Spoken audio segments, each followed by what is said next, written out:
Muy bien. Entonces hoy continuamos trabajando sobre la comprensión de los modelos de esta familia que se conocen como modelos acá, que ya comenzamos a trabajar en la clase anterior. Recuerden, la característica importante de la familia de modelos acá es que representa una familia de modelos que rompe con los rendimientos decrecientes de los modelos neoclásicos. ¿Eh? Y entonces, al romper con el rendimiento decreciente, lo que obtenemos es un crecimiento explicado adentro del modelo. No necesitamos ya agregarle externamente tecnología para tener un crecimiento sostenido de largo plazo. Entonces, en esos términos decimos que la familia de modelos acá representa la introducción al mundo de modelos de crecimiento endógenos. ¿Sí? Eh, y entonces, en la clase anterior veíamos hacíamos la presentación de la familia y veíamos cómo al introducir externalidades sociales, lo que esto podía producir es que eh, al tener las empresas rendimientos privados decrecientes, las externalidades sociales sobre el capital generaban una función de producción social que no tenía ya rendimientos decrecientes, y a esta función de producción social la llamábamos, o tenía la forma de una función acá.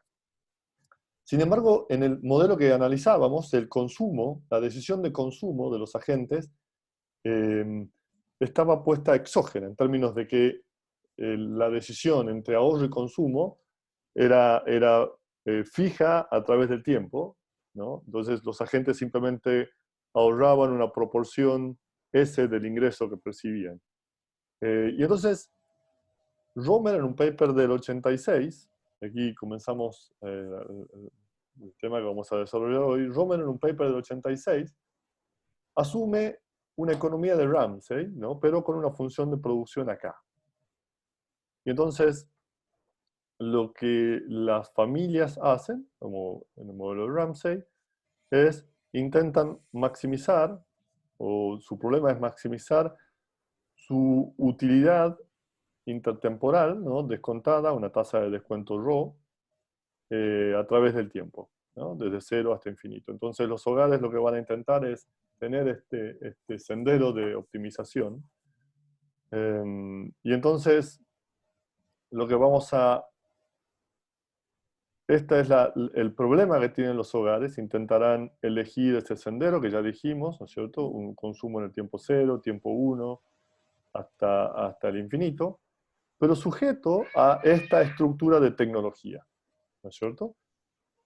Entonces, la estructura de tecnología está determinada por la función de producción, y entonces lo que nosotros vamos a asumir, o lo que Romer asume, o en esta versión simplificada del trabajo de Romer, asumimos que la variación del capital, ¿no?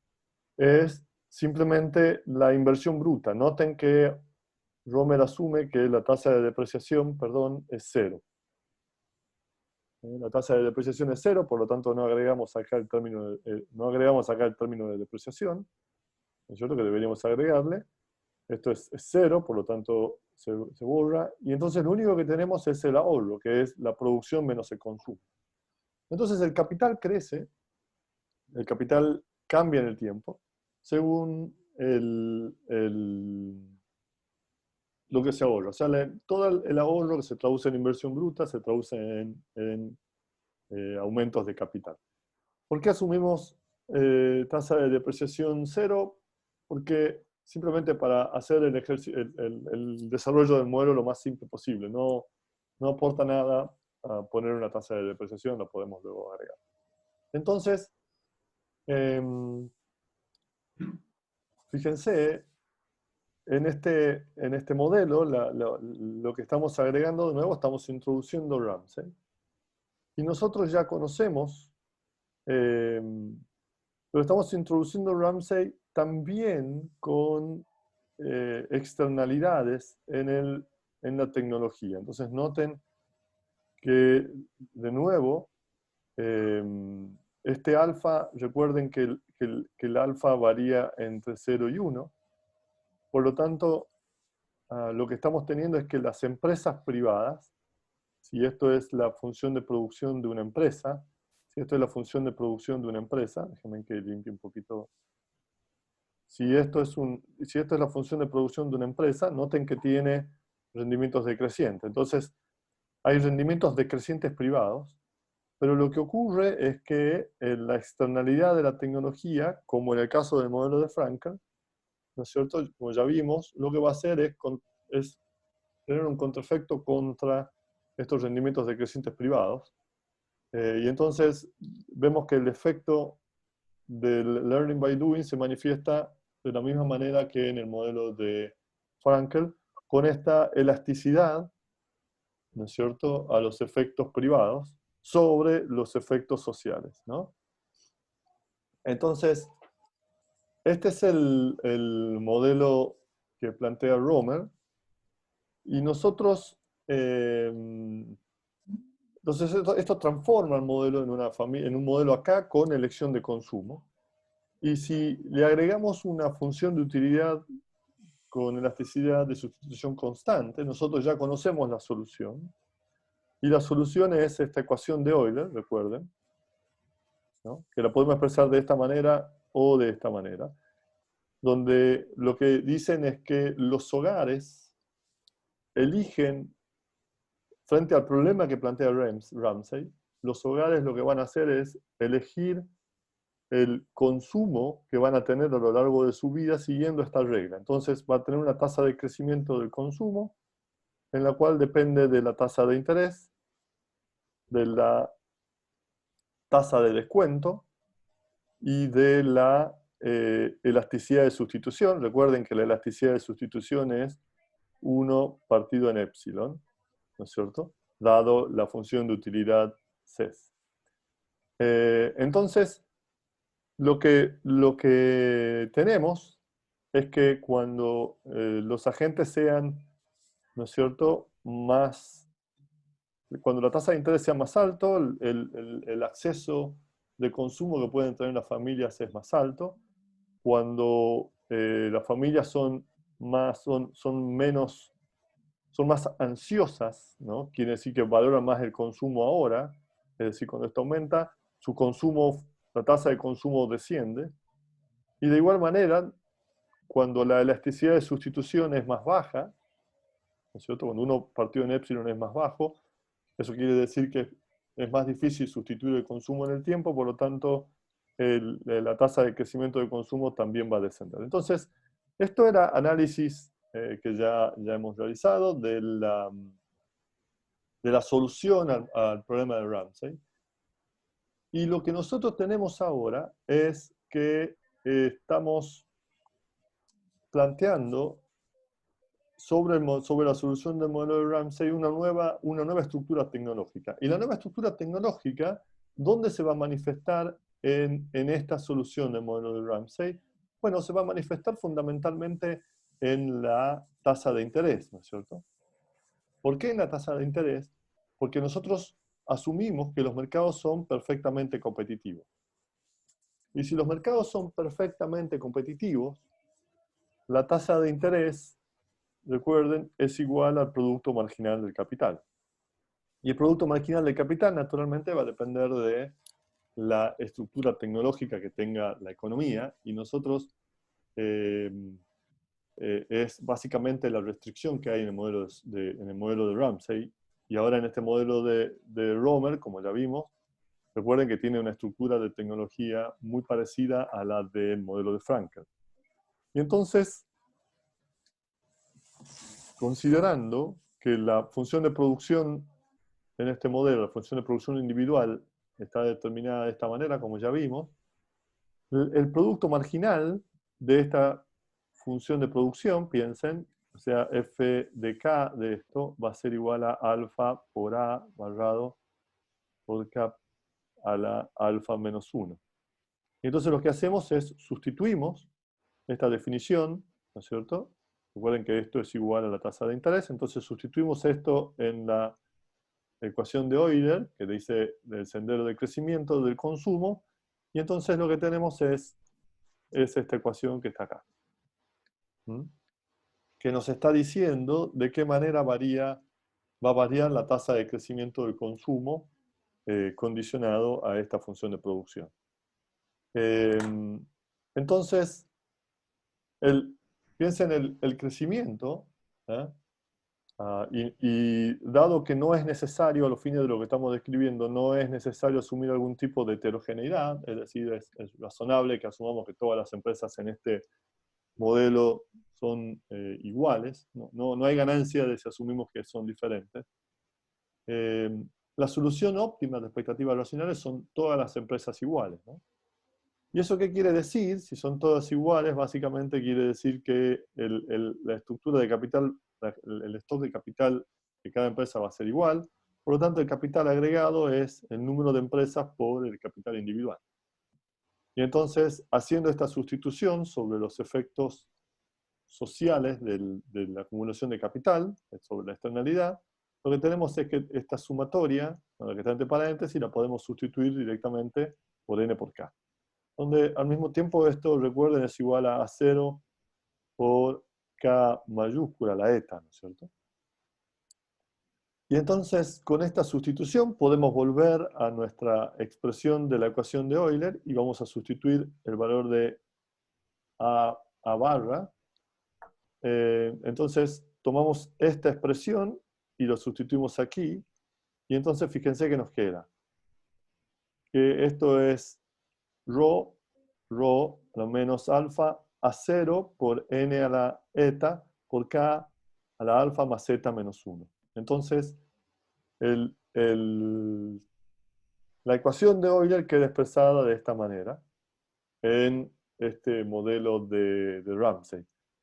Entonces, con esta información, fíjense que la producción agregada, donde la producción individual estaba determinado de esta manera, la producción individual o la producción privada estaba determinada de esta manera, lo que ocurre es que en la economía se va a producir n veces esa producción individual, ¿no es cierto?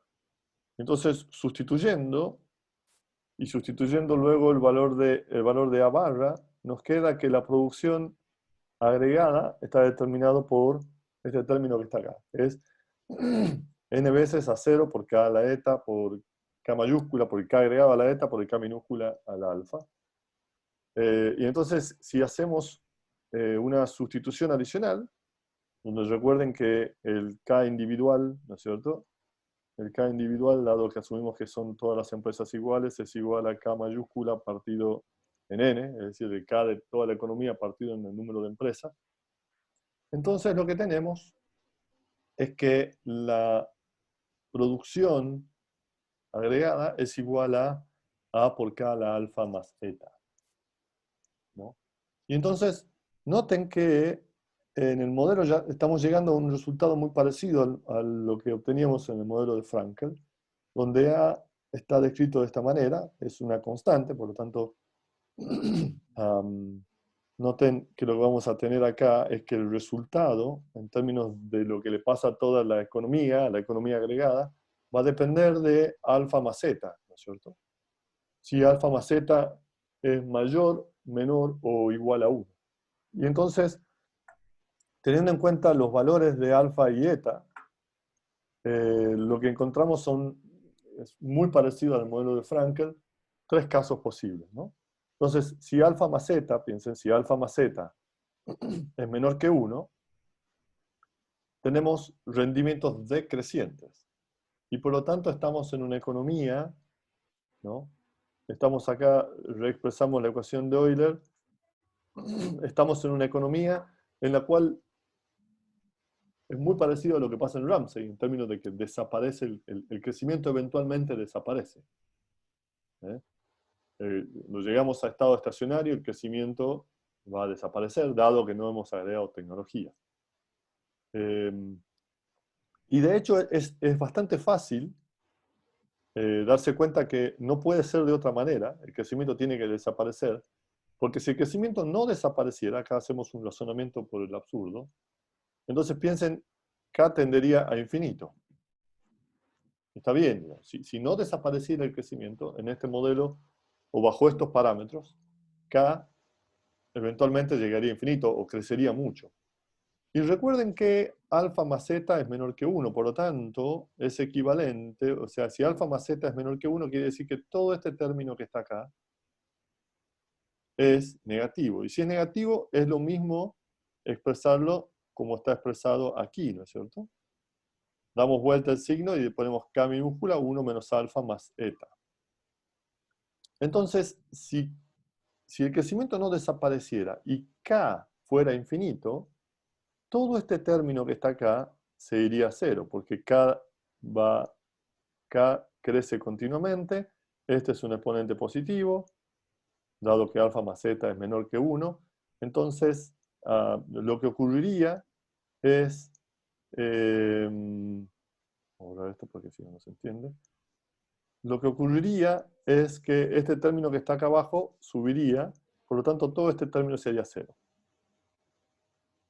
Y entonces noten que si el crecimiento no desapareciera, lo que ocurriría es que la tasa de crecimiento del consumo debería ser negativa.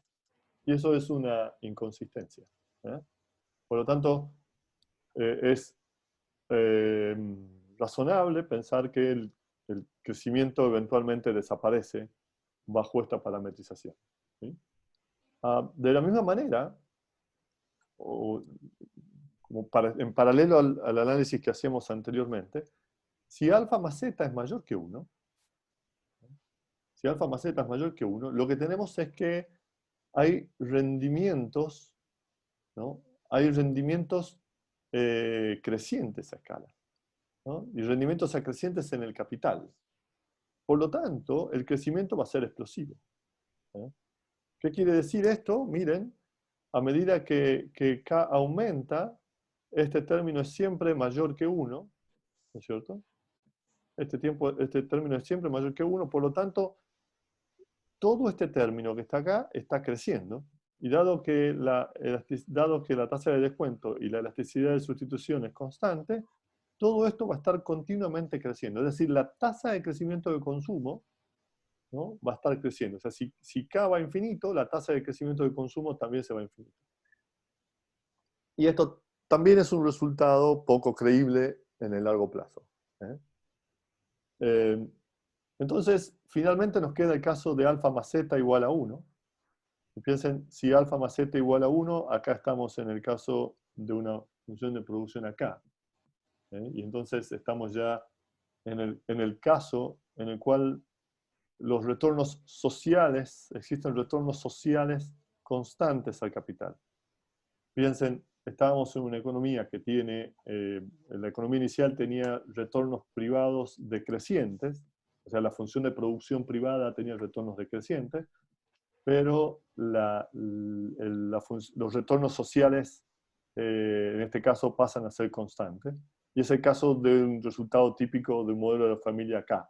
Y entonces tenemos que la tasa de crecimiento del consumo per cápita quede expresado de esta manera, donde noten que si alfa a 0 n eta, esto es constante, es un término que no varía en el tiempo, pero si esto es mayor que ρ, por lo tanto lo que tenemos es un crecimiento sostenido a través del tiempo. ¿Eh?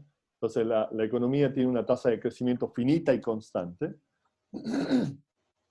Los efectos decrecientes privados de la tecnología son desplazados, ¿no es cierto?, por las externalidades que hay en la barra. Y además, donde como ya vimos, cuando la tasa de descuento es menor, ¿no es cierto?, o cuando la tasa de descuento crece, si la tasa de descuento crece, lo que esto quiere decir es que la gente es más ansiosa, por lo tanto ahorra menos. ¿Eh? Entonces, si la gente ahorra menos, ρ va a crecer y entonces la tasa de crecimiento decrece.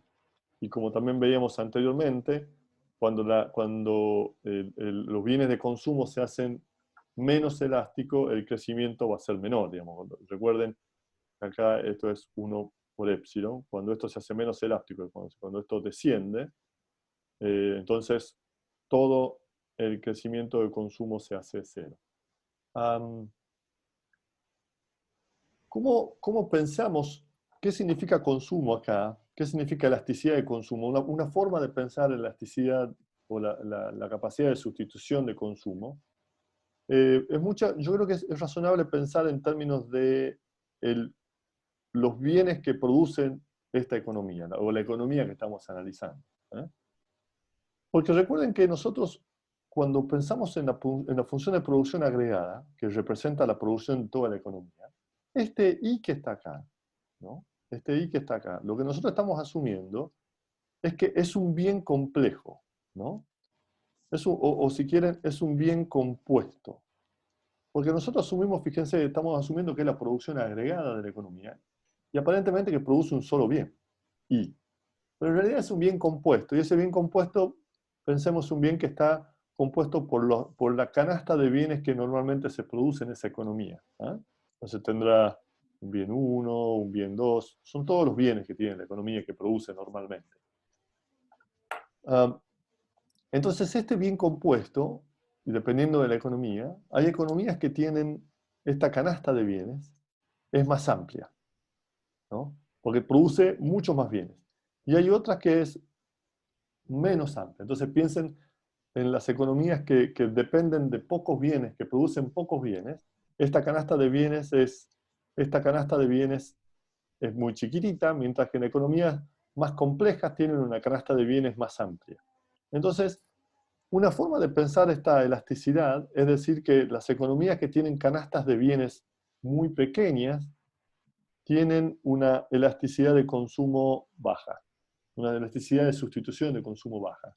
Mientras economías que tienen muchos bienes tienen una elasticidad de sustitución de consumo alta.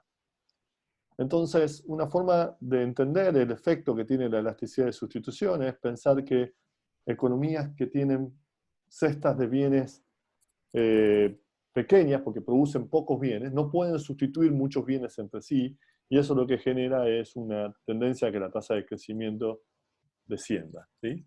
Entonces, piensen, lo que estamos sugiriendo con este resultado es que economías muy dependientes de un solo bien, caso de muchas de las economías latinoamericanas, en el largo plazo tienen limitantes para el crecimiento, ¿sí? Muy bien. Entonces, fíjense, este es el resultado importante del modelo de Romer, que básicamente estamos repitiendo resultados del modelo de Frankel y estamos viendo que no se alteran frente a el supuesto de endogeneizar la tasa de ahorro. ¿De acuerdo? Muy bien. ¿Alguna pregunta sobre el modelo desarrollado hasta acá?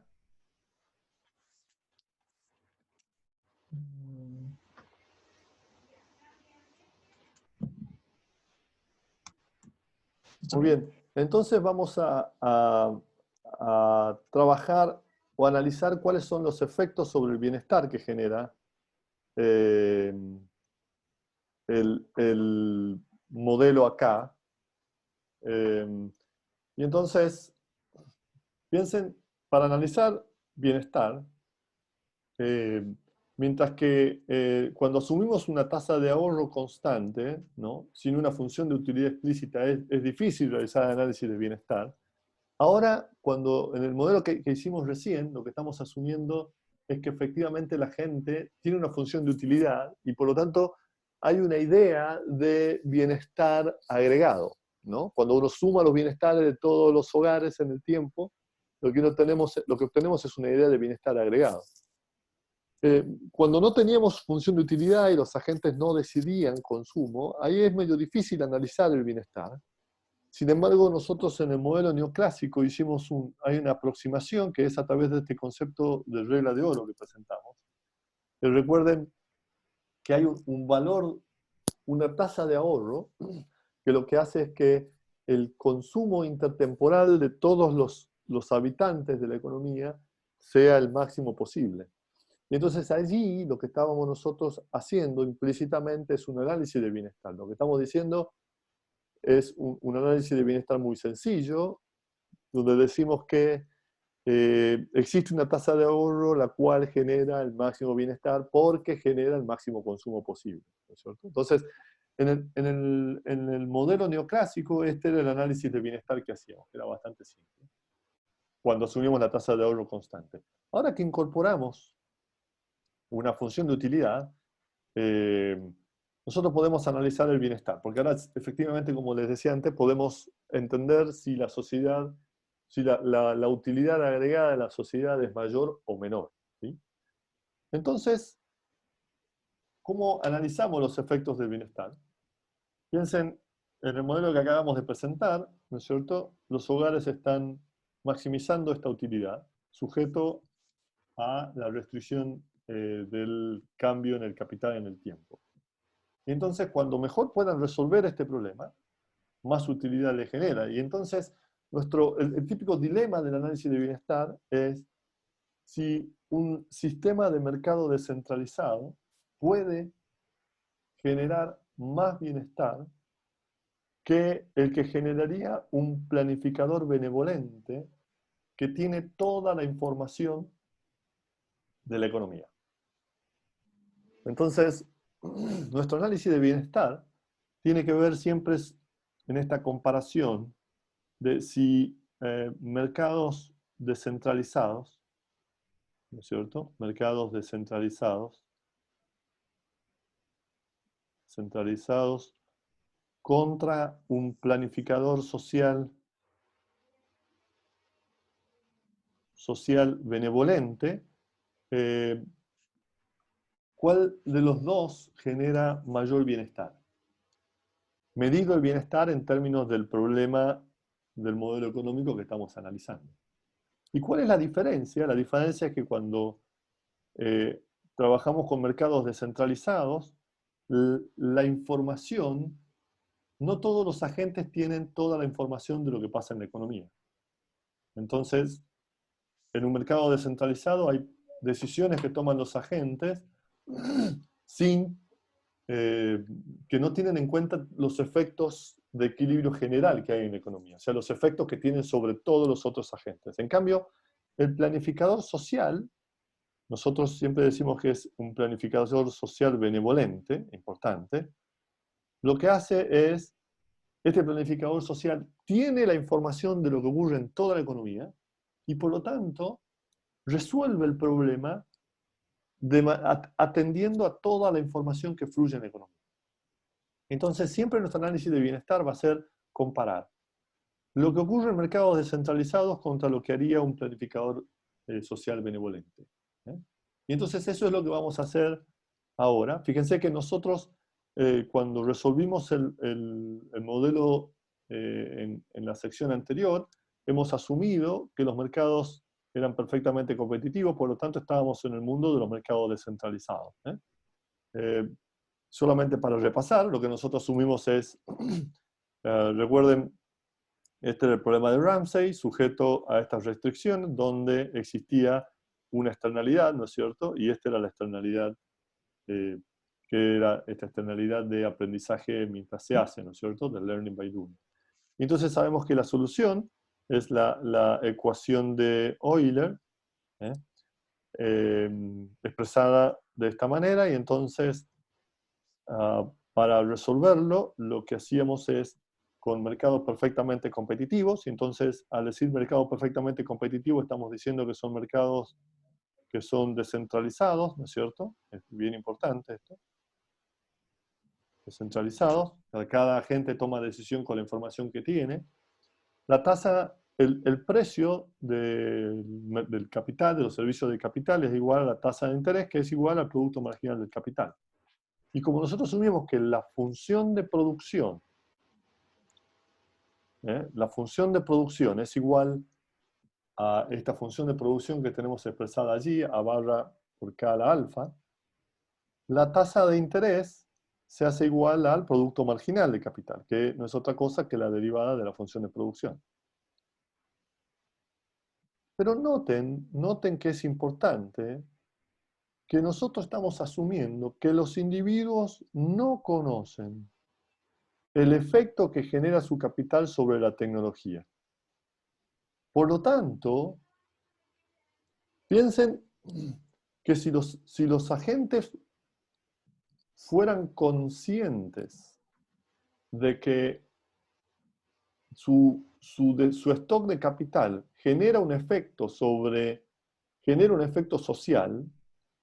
la derivada esta que acabamos de calcular, ¿no es cierto? El producto marginal, que era f de k, que dijimos, la derivada con respecto a k, que dijimos que era alfa por a barrado con respecto a k a la alfa menos 1, esta derivada debería ser diferente.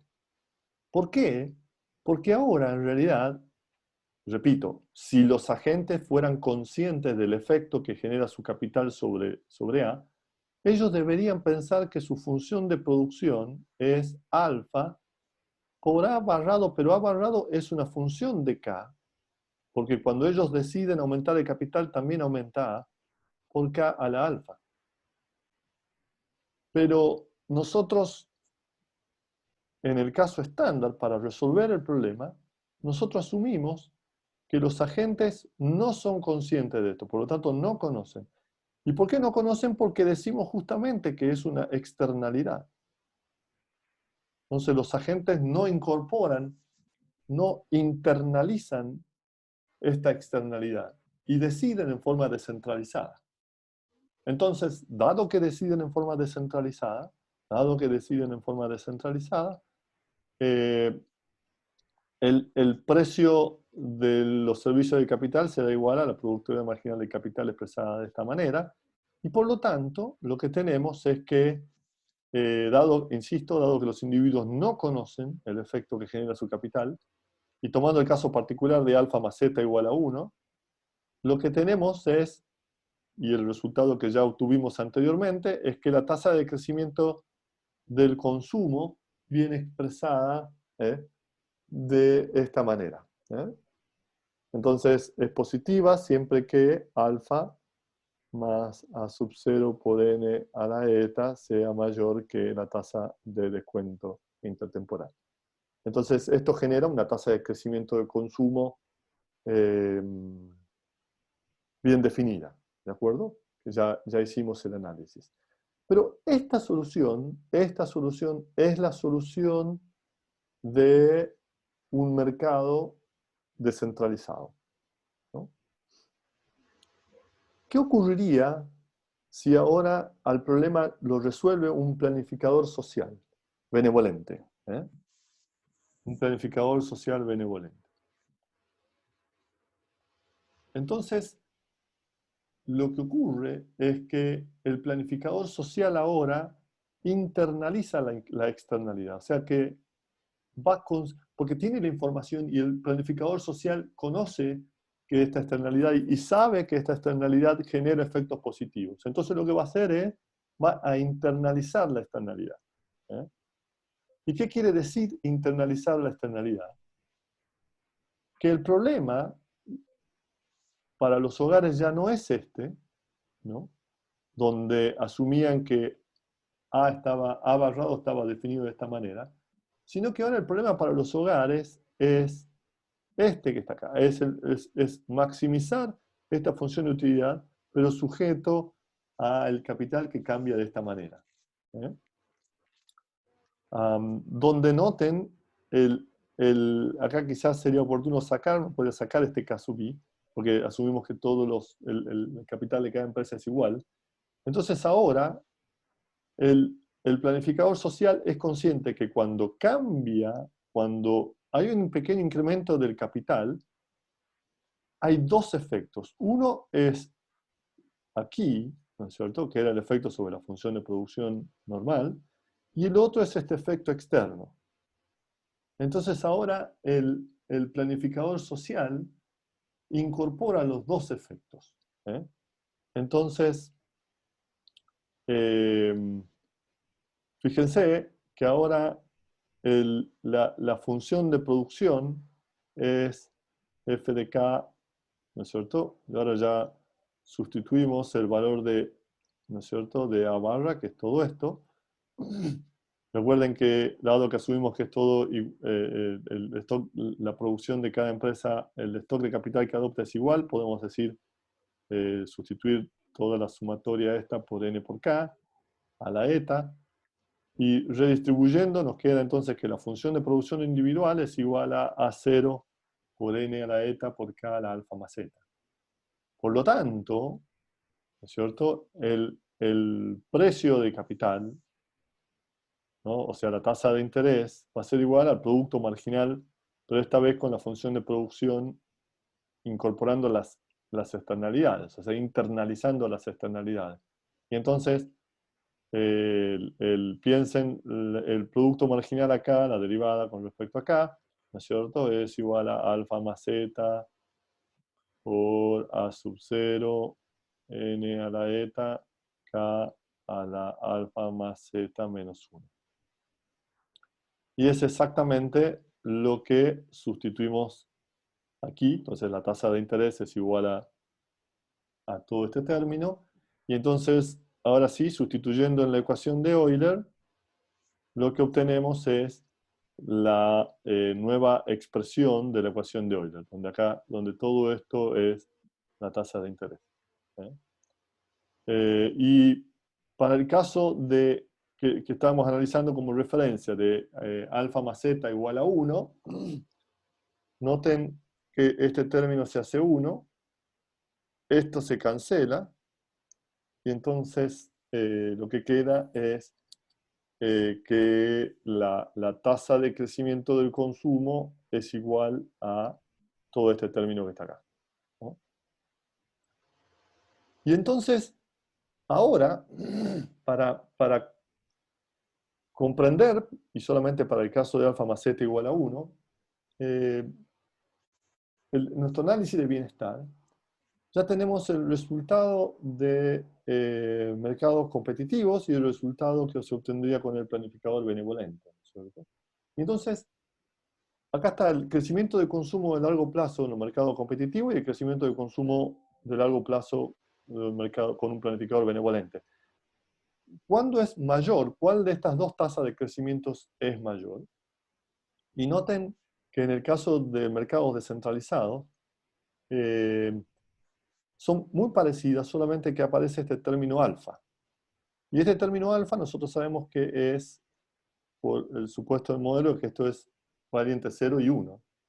Por lo tanto, podemos decir que el crecimiento del consumo en los mercados descentralizados va a ser menor que con el planificador benevolente. Por lo tanto, lo que podemos observar es que en este caso, con la externalidad, el planificador benevolente generaría más bienestar que el mercado competitivo. Y eso está bien, nosotros sabemos que es así, porque cuando hay imperfecciones de mercado, ¿no?, no alcanzamos el óptimo, y esta externalidad es una imperfección de mercado, ¿no? Es una imperfección que no se está teniendo en cuenta. Entonces, es importante este análisis de bienestar para que pensemos cómo hacemos el análisis de bienestar en este ejercicio de comparación. Entonces, siempre que tenemos una externalidad, y esa externalidad no es internalizada de alguna manera en la economía, lo que vamos a obtener es una pérdida de bienestar, ¿de acuerdo?, frente a lo que podría obtener un planificador benevolente que explota toda la información posible. Muy bien. Entonces, ¿alguna pregunta sobre este análisis de bienestar que hemos hecho? ¿Comentario?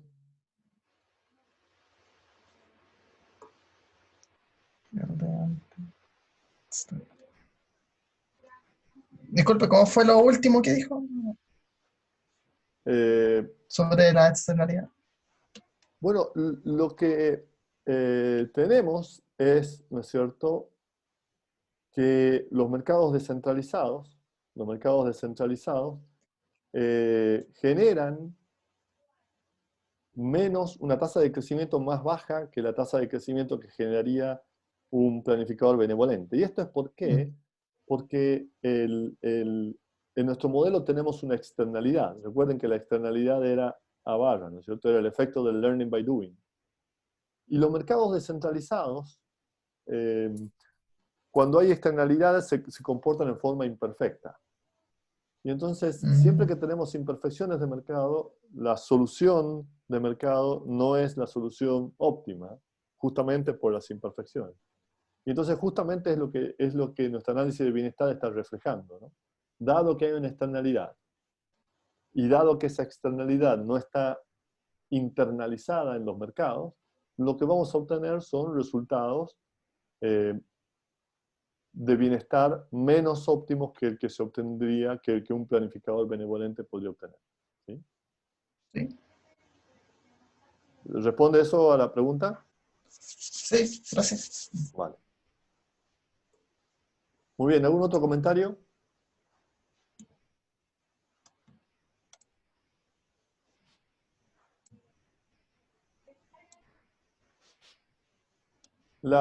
El comentario de Flavio, la pregunta dice si el planificador benevolente vendría siendo algo así como un presidente o un ministro de Hacienda. Bueno, en realidad tiene dos propiedades más. Digamos, en principio, este planificador benevolente tiene mucho más poder que el presidente o el Ministerio de Hacienda o el ministro de Hacienda. Definitivamente tiene mucho más poder, porque puede indicarle a todo el mundo qué hacer. En un país democrático, el presidente está limitado por la Constitución para indicar qué hacer a las personas, ¿no es cierto? Hay limitaciones. O sea, el planificador social tiene más poder que el presidente. Es una persona, es un ideal, digamos. Entonces, por un lado, tiene más poder que el presidente. Y por el otro lado, es benevolente, ¿no? Y esto por un lado, tiene más poder y más información que el presidente. El presidente en este momento no tiene toda la información de lo que pasa en la economía, ni se acerca. Y por el otro lado, el planificador social del cual estamos hablando acá es benevolente, en términos de que es la persona más, está pensando realmente en el bienestar de todos los individuos. Digamos. No tiene ningún interés privado. Él es la persona más buena del planeta. ¿Sí? Y realmente no tiene ningún interés individual. ¿No? Son todos intereses sociales y piensa en lo mejor para todos. Entonces, de nuevo, no es alguien que tiene más información y poder que el presidente, y además es alguien que es el más bueno del universo. Entonces, estas son dos condiciones importantes que debe cumplir el planificador benevolente. ¿Sí?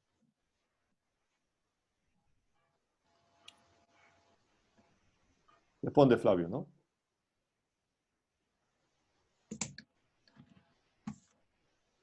¿Alguna otra consulta?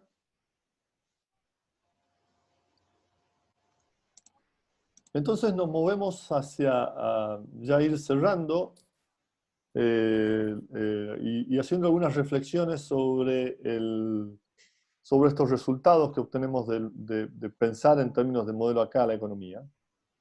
Y entonces piensen que al introducir esta familia de modelos acá, con todos estos modelos que hemos estado hablando, Harvard-Domar, modelo de Frankel, el modelo de Romer, de alguna manera el crecimiento ha sido endogeneizado. ¿Ah?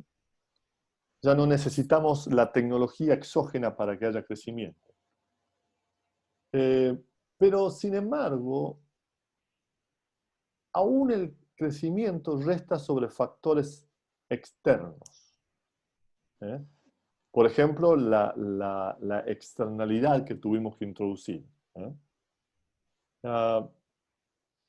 ¿Y por qué son factores externos? Son factores externos porque son factores que no son remunerados. ¿Eh? O sea, esta externalidad del learning by doing no recibe ninguna remuneración. ¿No? Entonces no hay nadie que tenga algún incentivo adicional para aumentar ese efecto o disminuir ese efecto. ¿No? Entonces, los modelos acá, si bien los presentamos como modelos de crecimiento endógeno, son los primeros modelos de crecimiento endógeno, también es importante tener en cuenta que son modelos que no son remunerados. Y en realidad, ¿por qué no pueden ser remunerados? Es interesante que recordemos y refresquemos unas ideas. No pueden ser remunerados porque hay un problema importante con el crecimiento ahí, y que es que recuerden que nosotros asumimos que las funciones de producción que estamos utilizando tienen retornos constantes a escala. Y si tienen retornos constantes a escala, se cumple lo que se conoce como el teorema de Euler. El teorema de Euler, ¿qué dice? Que si una función tiene retornos constantes a escala, en realidad esta es una variación del teorema de Euler, pero si una función tiene retornos constantes a escala, se cumple esto que está acá, que es que el producto marginal del capital por el capital más el producto marginal del trabajo por el total de trabajo es igual a la producción total. ¿Eh? Y es muy fácil demostrar esto. Hacemos una demostración muy rápida. Piensen que la definición de una función de producción con retornos constantes a escala es esto que está acá. Recuerden, multiplicado por lambda. O sea, si yo multiplico los factores por lambda, esto es igual a multiplicar la producción total por lambda, ¿no? Entonces, esta es la definición de una función de producción con retornos constantes. Entonces, si eso es verdad, y derivando con respecto a lambda, si yo derivo todos estos, derivo este término y derivo este término con respecto a lambda, o sea, y hago una simple sustitución de variable, voy a llamar k' a lambda k y l' a lambda l, fíjense que me queda del lado izquierdo la derivada, ¿no? La derivada de lambda, esto que está acá, la derivada de lambda f de KL con respecto a lambda. Y del lado derecho me va a quedar la derivada de f k', ¿no es cierto? Porque es una función compuesta, entonces tengo que derivar primero con respecto a k, este k', pero al mismo tiempo hay que aplicar regla de la cadena, porque después tengo que hacer la derivada de k' con respecto a lambda, más la derivada de la función de producción con respecto a este L' por la derivada de L' con respecto a lambda. ¿Eh? De nuevo estoy aplicando regla de la cadena. Donde recuerden que acá está esta definición de K' que hicimos. ¿Eh? Entonces, si yo hago esta derivada, noten que la derivada de K' con respecto a lambda no es otra cosa que K, ¿no es cierto? Y entonces, este es este término que está sustituido acá, y el primer término no es otra cosa que f de la derivada del producto marginal de capital. Y lo mismo para la segunda parte. Y acá del lado izquierdo, la derivada de toda la función con respecto a lambda f de k no es otra cosa que la función, ¿no es cierto? Y entonces, fíjense, acá tenemos el resultado del teorema de Euler. Entonces, el teorema de Euler, si bien es matemático y está así demostrado, fíjense que para nosotros, y ahora veamos la intuición económica de esto, si los mercados son perfectamente competitivos, lo que esto dice es que el producto marginal de capital es igual a la tasa de interés y el producto marginal de trabajo es igual al salario. Por lo tanto, si los mercados son perfectamente competitivos, lo que nos está diciendo el teorema de Euler es ¿qué cosa? En términos de concepto económico. Que el ingreso que genera la economía, es decir, I, el ingreso que genera la economía, ¿a qué se destina? Se destina a pagar el factor capital y el factor trabajo. Y ya está. O sea, no queda nada. Fíjense, todo lo que se produce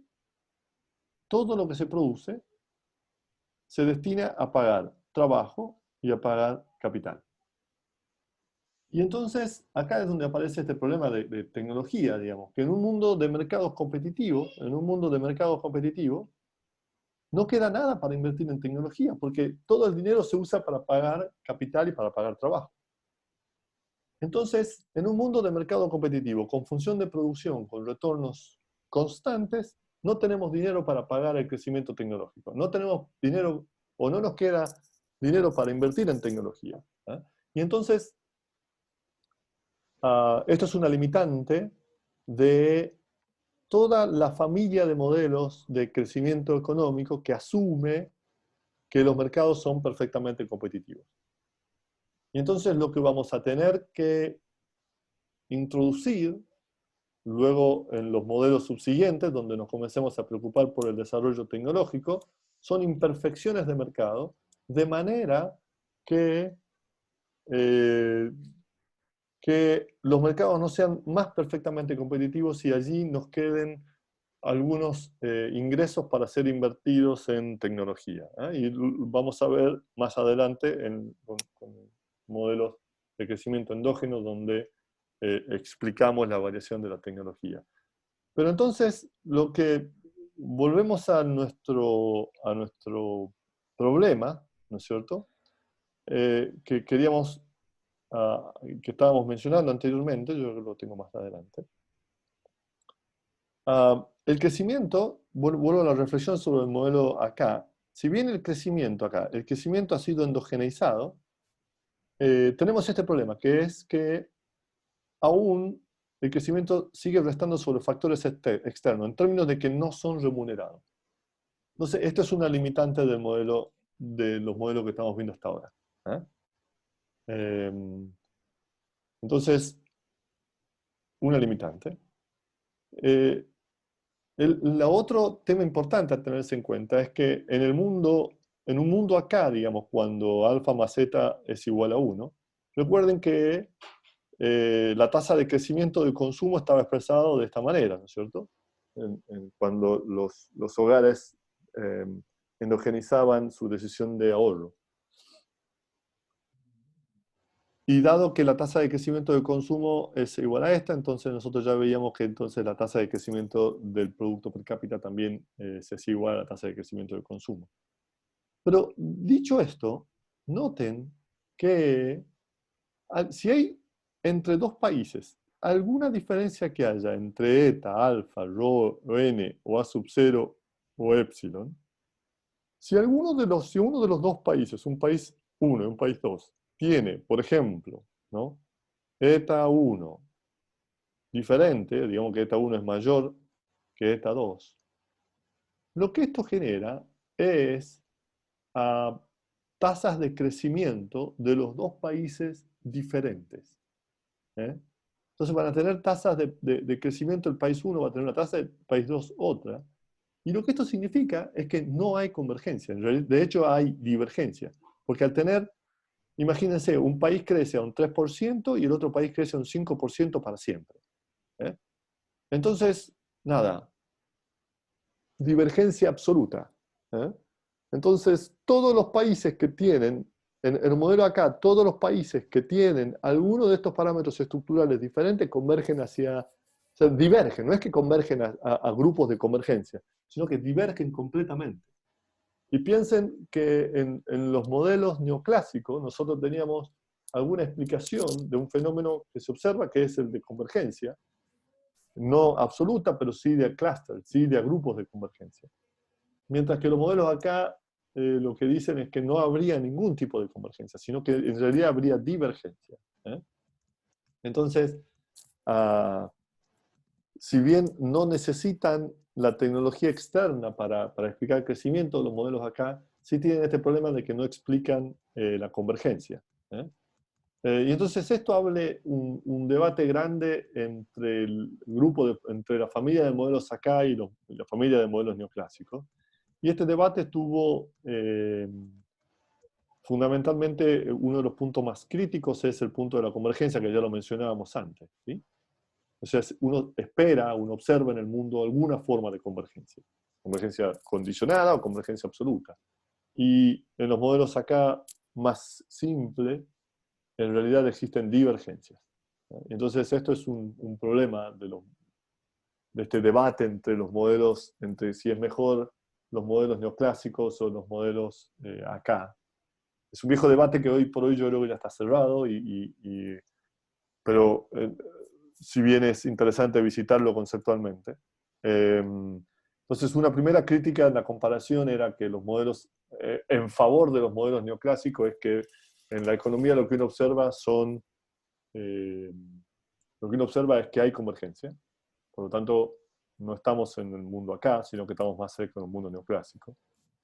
Eh, otro, uh, otro punto que se hacía en la comparación de los dos grupos de modelos, y esto ya a favor de los modelos acá, es que al ver lo que pasa en los datos, digamos, si uno mira la elasticidad del capital a la producción, recuerden que en la típica función del modelo neoclásico, la función de producción del modelo neoclásico, piensen, es la Cobb-Douglas, simple.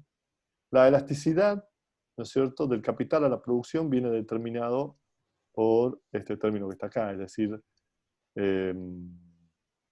recuerden que en realidad la elasticidad va a ser delta F sobre F partido en delta K sobre K, ¿no es cierto? Que cuando ustedes a esto hacen delta F por K va arriba y abajo queda delta K por F, ¿no es cierto? Que cuando esto se hace infinitesimal, este delta F se hace la derivada de F con respecto a K, ¿no es cierto? Que es lo que tenemos expresado en este término aquí. Entonces la elasticidad queda expresada de esta manera, que si nosotros sustituimos esto, delta F con respecto a delta K no es otra cosa que el producto marginal del capital.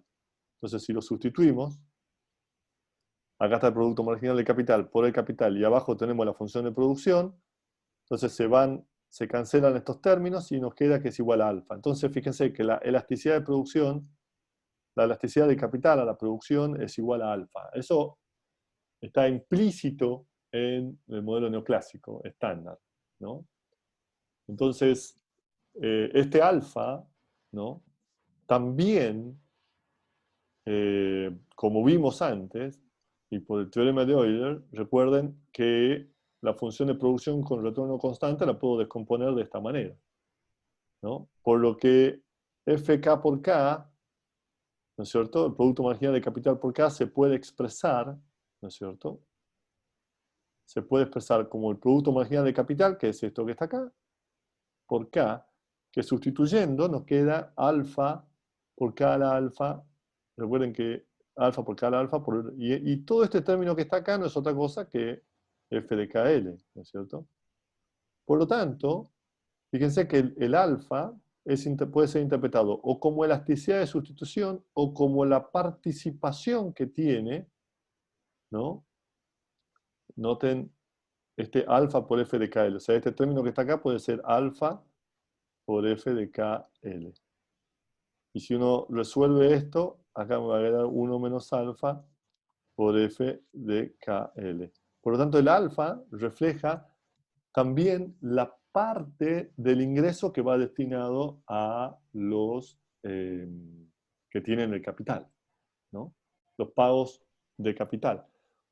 Entonces, en esta doble interpretación de alfa, lo que la teoría neoclásica dice es que a este alfa debería ser un tercio aproximadamente, ¿no? O sea, la elasticidad de sustitución, perdón, la elasticidad de capital a la función de producción debería ser un tercio, y al mismo tiempo la parte que se llevan los dueños de capital es un tercio. Y entonces lo que hace Romer es, estima esta elasticidad, y lo que le da es que la elasticidad varía entre 0,7 a 1, digamos. Hace una estimación con un montón de datos. Y entonces decir que la elasticidad fíjense, es bastante más grande que lo que predice el modelo neoclásico. Y entonces dice que, mira, esta elasticidad nos dice que estamos bastante más cercanos a una función de producción de tipo acá, ¿no? Entonces esto es una crítica que recibe en esta comparación de modelos, diciendo que en realidad los modelos acá son más apropiados. El otro punto en la comparación es la velocidad de convergencia, ¿no es cierto? Según el modelo neoclásico, recuerden que la convergencia es fruto de los rendimientos decrecientes, ¿no? Por lo tanto, cuanto más fuertes los rendimientos decrecientes, es decir, cuanto alfa es más cercano a cero, debería haber más convergencia. De hecho, el caso límite es, recuerden que si alfa es igual a 1, estamos en el caso del modelo acá. Ahí no hay convergencia.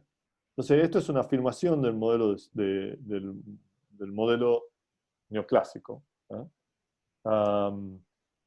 Y de hecho, si ustedes recuerdan, los resultados del paper de Mankey, Romer y Weil que ya vimos, sugieren que la velocidad de convergencia es más baja que la que se esperaría si tuviera un alfa igual a 0,3. O sea que con alfa igual a 0,3, la teoría dice que la convergencia debería ser más rápida. Y de hecho, ellos muestran que es más compatible con un alfa de 0,8, la velocidad de convergencia que se observa. Y eso sugiere de nuevo que estamos más cerca del modelo acá. Y de hecho, lo que hace Mankey, Romer y Weil para mejorar, para explicar mejor esta diferencia, es que ellos agregan capital humano, como ya vimos. Y entonces con capital humano agregado, en este caso, ellos obtienen que si alfa es más cercano a 0,3 y beta es más cercano a 0,3. Pero paradójicamente, lo que esto hace es que aumenta el efecto de la elasticidad del producto, ¿no? Que está determinado por esto, la elasticidad del producto respecto a la inversión, que está determinado por esto que está acá, que ahora va a ser 0,3 partido, ¿no es cierto?, en 0,4, digamos. Y esto, de nuevo, se acerca a 1. Lo que, de nuevo, nos lleva a pensar que la elasticidad de capital cercano a 1, estamos cercanos de un modelo acá, digamos, ¿sí? Entonces, los problemas de convergencia del modelo acá también son un problema en la comparación de los modelos neoclásicos con el modelo acá. Y finalmente, quizás ya más en favor de los modelos neoclásicos, es que hay una gran evidencia en las funciones de producción que exhiben retornos decrecientes de capital, ¿no es cierto? Hay una gran evidencia en muchos ejercicios, mucho análisis empírico que muestra que en realidad hay retornos decrecientes al capital a través de muchas economías, ¿no? Sin embargo, se le sigue criticando a la familia del modelo neoclásico que aún, como en el caso de Mankey, Romer y Weil, aumentando el modelo, lo que no explica el crecimiento de capital sostenido. Siguen con este problema de que no se puede explicar el crecimiento sostenido, a pesar de que la explicación típica que da la gente de por qué seguir utilizando los modelos neoclásicos es que en realidad el estado estacionario es un estado muy lejos y ninguna economía está en estado estacionario, y nosotros sabemos que fuera del estado estacionario las economías crecen, y entonces, dado que estamos todos fuera del estado estacionario, lo que podemos observar y lo que va a seguir observando es que vamos a seguir observando crecimiento. Entonces, por lo tanto, es razonable las explicaciones de los modelos neoclásicos. Finalmente, un resultado de Benaví y Spiegel del 94, criticando a los modelos neoclásicos. Los autores lo que hacen es, miren, toman el paper de Mankey, Romer y Weil y dicen, bueno, a ver, tomemos el modelo aumentado de Mankey, Romer y Weil, veamos si el capital humano es suficiente. Y lo que ellos muestran es que el proceso de acumulación de capital humano que va en el periodo 65-85, o sea, 20 años de acumulación de capital, no genera el efecto que el modelo predice. Entonces, esta tasa de inversión de capital humano no genera diferencias de crecimiento. Por lo tanto, dice, mira, no parece ser que el capital humano, el modelo neoclásico extendido por capital, sea una buena fuente para explicar el crecimiento sostenido. Y en realidad, dice, aparentemente el crecimiento depende del nivel inicial de capital. Y entonces muchos autores dicen que el nivel inicial del capital humano genera diferencias de desarrollo tecnológico. Porque cuando tenemos capital humano diferente al inicio, el desarrollo tecnológico es diferente. Y en realidad, eso quiere decir que las diferencias de crecimiento se explican por trayectorias de diferentes tecnologías. Entonces, si queremos explicar las tasas de crecimiento, lo que tenemos que explicar son las diferentes trayectorias que siguen las tecnologías en las economías, ¿no? Y entonces, esto criticando fíjense, esta última crítica lo que nos dice es, miren, por un lado los modelos neoclásicos son incompletos para explicar todo lo que ocurre en la realidad, porque aumentarle por capital humano no termina de explicar lo que ocurre, y necesitamos explicar el desarrollo tecnológico. Pero los modelos acá tampoco nos ayudan porque solamente crecen a partir de factores externos, no hay desarrollo tecnológico. Y entonces esto nos abre la puerta a toda una otra familia de modelos, en los cuales el desarrollo de tecnología es importante, y es hacia allí que nos vamos a mover a partir de las siguientes clases. No en la que viene, pero sí a partir de la clase de la semana, del jueves de la semana que viene. ¿Alguien tiene, chicos, alguna consulta, pregunta?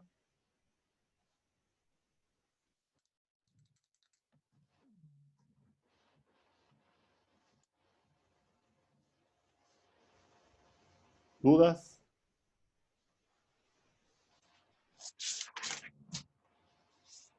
Profe, ¿Sí?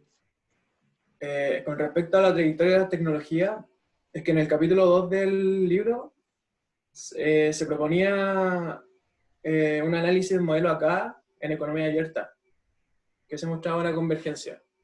Sí, eso lo vamos a ver, por eso decía, eso lo vamos a conversar el martes, digamos. La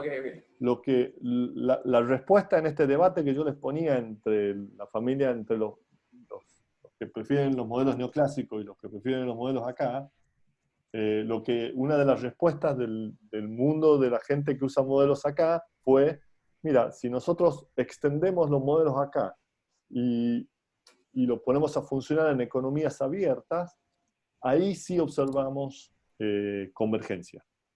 Y la convergencia es consecuencia de que hay intercambio comercial entre las economías y que las economías dependen entre sí. Por lo tanto, ninguna economía puede crecer en solitario si no es llevando consigo a todas las otras economías.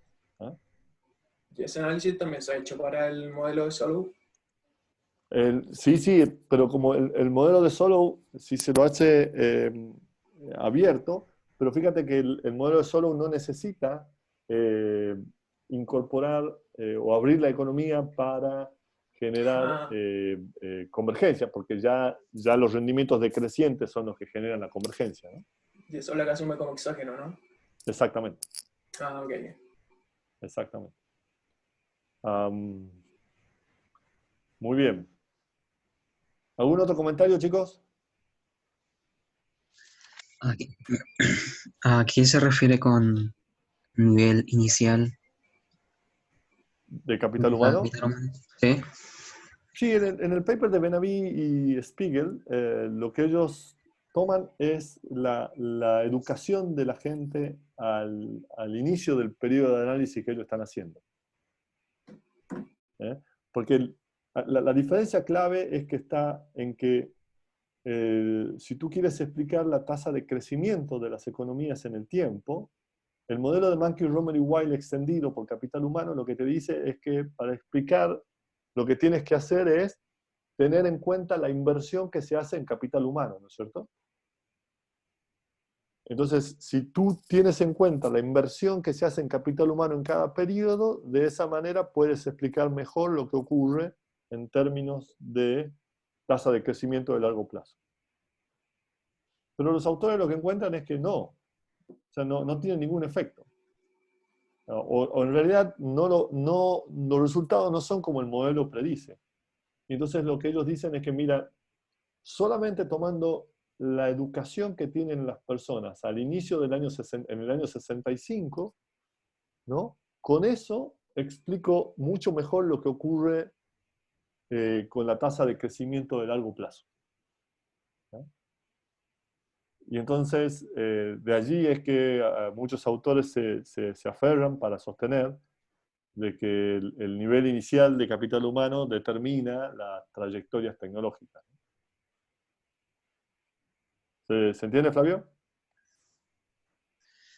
Sí, pero por ejemplo, si se quisiera hacer otro tipo de estudio, tendrían que partir por el nivel de capital humano que está en ese año que se realizó el estudio, o se eligen niveles anteriores. Mm.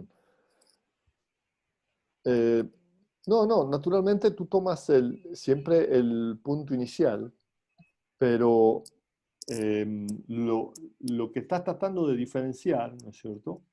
O lo que estás sugiriendo es que el, el desarrollo tecnológico de alguna manera demanda capital humano. ¿Eh? Y entonces, en la medida en que haya desarrollo tecnológico, eh, lo que, o las trayectorias de desarrollo tecnológico tienen diferentes demandas de capital humano. Cuando hay trayectorias de desarrollo tecnológico que son muy altas, eso va a demandar capital humano avanzado. Entonces eso va a demandar mucho capital humano. Mientras que desarrollos tecnológicos que no son muy potentes, no tienen una gran demanda de capital humano, ¿no? Y entonces no depende de la inversión en capital humano que están haciendo las economías. ¿Eh? No depende de la inversión año a año, digamos, lo que están haciendo, sino que depende de un stock de capital humano que tenías al inicio y siempre tomando un periodo largo, y eso es lo que determina los efectos que vas a tener en el largo plazo. ¿Eh? Yo entiendo que tú estás pensando que uno podría ir corriendo el periodo que uno toma y siempre el capital humano inicial va a ir siendo el del año que viene, el del año que sigue, el del año que sigue, por lo tanto uno podría pensar que aparentemente la inversión sí tiene efecto. Pero bueno, no, cuando uno mira los datos, la inversión no tiene efecto. La inversión en capital humano no tiene efecto, sino que el punto de capital humano inicial, ¿no? Y entonces quizás es bueno, Flavio, si quieres mirar el paper de Benavi y Spiegel, y allí puedes ver una explicación en más detalle de esto que te estoy diciendo. ¿Eh? Si mi explicación no es suficientemente clara.